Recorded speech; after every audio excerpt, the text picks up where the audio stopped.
All right, today we're diving into one of the most primal questions in law, self-defense.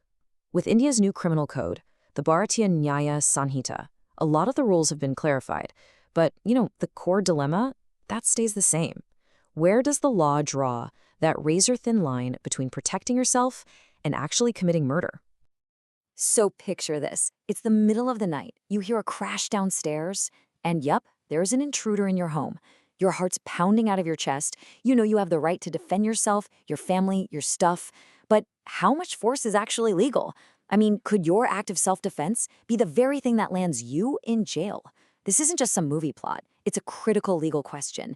And the answer? Well, it starts with a concept that's right at the heart of all criminal law. So first up, the guilty mind. Before we can even get into the nitty-gritty of self-defense, we have to talk about the one thing that separates a tragic accident from a deliberate crime. And it all comes down to what's going on inside a person's head. There's this old Latin saying, actus non facet reum, nisi mens set rea. Now, you won't find this written in any one section of the law, but it's basically the soul of the entire criminal code. All it means is, an act doesn't make you guilty unless your mind is also guilty. In other words, you gotta have criminal intent. You have to mean it. So think of it like this. A crime basically has two key ingredients. There's the actus reus, that's the physical act itself. And then there's the mens rea, the guilty mind, the intention. So if you accidentally trip and knock someone over, that's just the physical act. But if you deliberately shove them because you want to hurt them, see, now you've got both the act and the guilty mind. And that's what makes it a crime.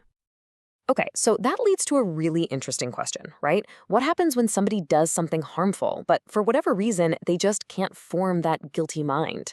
Well, this is where the whole idea of legal defenses comes into play.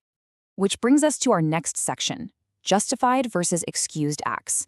See, when a harmful act happens, the law gives you two totally different ways to argue you're not guilty. They're called excused acts and justified acts. And figuring out the difference between them is the key to understanding self-defense. Let's break these two paths down. First, you have excused acts. This is when a person is legally just incapable of forming a guilty mind. Think of a really young child or someone who's legally declared to be of unsound mind. The law basically says, look, they couldn't have understood what they were doing, so we can't punish them. But then you have justified acts, and this is where it gets really fascinating. Here, the person absolutely 100% intends to cause harm. They have the guilty mind. But the law says, you know what? Given this situation, what you did was okay. And the biggest example of this? You guessed it, the right of private defense. All right, now we're getting to the core of it, the right to defend. We're talking about situations where you intentionally harm another human being, and the law not only allows it, it actually protects you for doing it. Now, under Section 34 of the BNS, the scope of this right is, well, it's huge. It applies to defending yourself against any kind of physical harm, whether it's to you or to somebody else. And it also extends to protecting property, your own or even your neighbors, from crimes like theft, robbery, or criminal trespass. It's incredibly broad. But, and this is the most important but of this whole explainer, this right is not a blank check. It's a powerful shield, for sure, but it is not an unlimited weapon. The law puts some very specific, very crucial limits on how and when you can use it. And that brings us to the million-dollar question in any self-defense case. How much force is too much? Where exactly is that line between a valid defense and an illegal assault?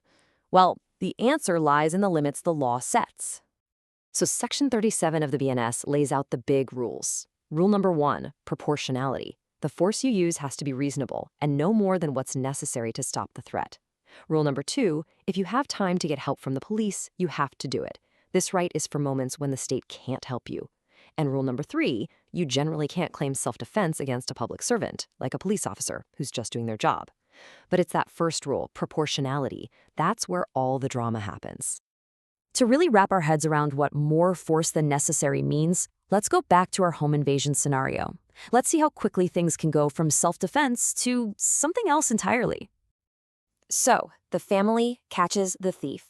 They manage to overpower him, they tie him up. Now listen closely. At this exact moment, the immediate danger is gone. The threat is neutralized. But then, the homeowner, probably filled with anger and fear, takes it a step further. A huge step further. He douses the captured, helpless man in kerosene. So, have they crossed the line from self-defense to revenge? Oh yeah, the answer is a clear, absolute yes. The very second that threat ended, so did their right of private defense. Everything that happens from this point on isn't defense, it's assault. And this leads to a legal twist that is just stunning. And here it is. This is where the law does something that might seem totally backward at first.